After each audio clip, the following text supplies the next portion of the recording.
Hi, I'm Roger with the Kids Hope Alliance.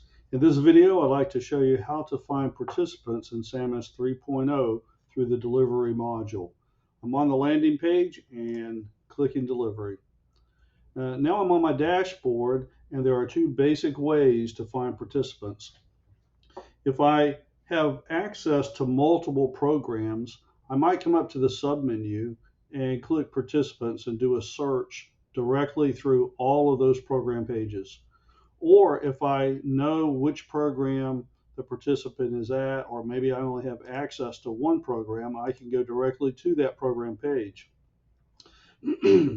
Once on the program page, I use the program details drop down to go to participant actions. Participant actions will take me down to see a list of all the participants that I have access to. Now I'm on a test program page for purposes of a training video so that I don't show real student names and dates of birth and so forth.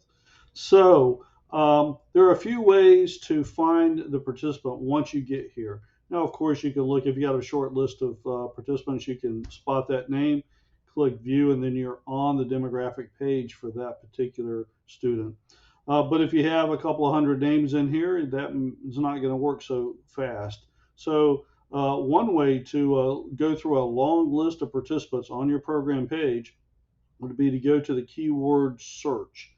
I'll click that field there. And let's say that I want to look for Lilia. I just type in Lilia, and it will look through any column for whatever I type in if I use keyword search. I'll hit enter, and it found that record. I can hit view at that point and work on the demographic attributes for that participant. Now, let's say I want to do another search. I would come up here and clear all filters by clicking this icon, and then it would return the default results set. I can do another one. Now, you can use keyword search, like I said, first name or last name. You can look for date of birth there. There's any number of ways that you can use that. Usually first or last name is a good way to do it. There will also be a column title for both names together. But another way to do this is to use the column header search function that we call the hamburger icon. You see right here on the first name column, I'll click the hamburger icon, and then we'll get a condition option. Typically, we'll use either the condition for contains or equals. I think I'll do contains on this one. Let's say that you aren't certain how the first name is spelled.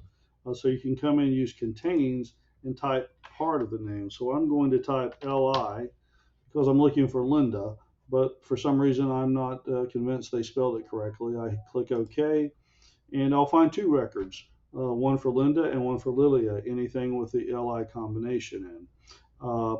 Then, of course, I just click view to work on the demographic record I need. I can clear that the same way by coming up to the clear all filters and return back to the result set, do another search. There's one other I want to show you, and that would be an advanced search. Sometimes you may want to build a view where you have some fairly complex and conditions. You want to look at this column and that column for certain values. There's an or value for that as well, so you can do an and an or and so on. You start that by clicking the plus sign for rule, and then you choose the column header that you want to search for. I'm going to look at first name again, and I click that, and that puts it up there, and it defaults to equal, but I can change it to all of those things as well. I'm going to keep it at equal, and then I come down here and input the condition I want to look for. So maybe this time I want to look for Chris. Type that in, click apply filters, and it would find Chris. I've got one Chris in here. If I had multiple rows with Chris, it would find all of them. And so that is a basic way to use the advanced search, and you kind of have to go in and work with it a little bit to see all the different ways to do that.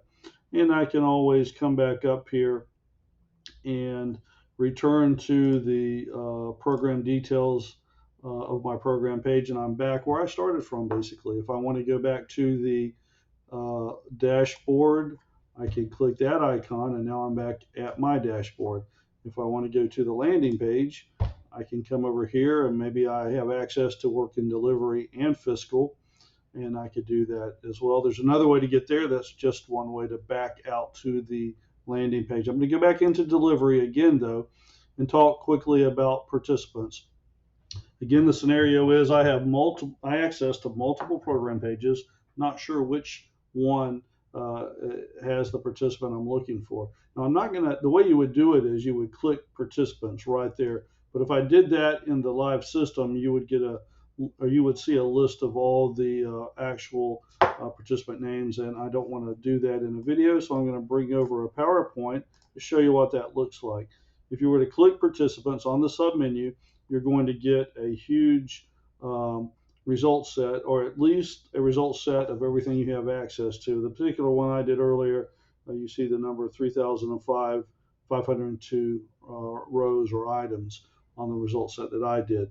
I've got the title, which is first and last name, and then the individual columns for last name and date of birth redacted, but it would bring up everything. And at that point, I could do searches similar to what we just saw.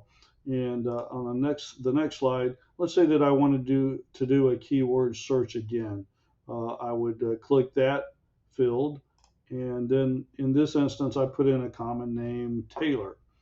And I did the search. I typed in Taylor in the keywords field. I hit enter, and then it pulled up all the records I have access to for anyone with the name Taylor in any column that is within the search parameters. And I've got the names redacted, but you see that's a good way to find participants. Maybe you know the last name, but you're not sure how you're not finding it for some reason, or you want to do a quick search across all of your program pages to see if that student has been at some point in each of your programs. And so that's how we do searches within SAMIS 3.0. It's similar to the old system if you're familiar with it there. And if you have questions or comments on how to do participant searches, please contact us at samis@coj.net, or you can call our help desk number 255-4410. So I hope this helps, and thank you, and enjoy using SAMIS 3.0 for summer camps this year.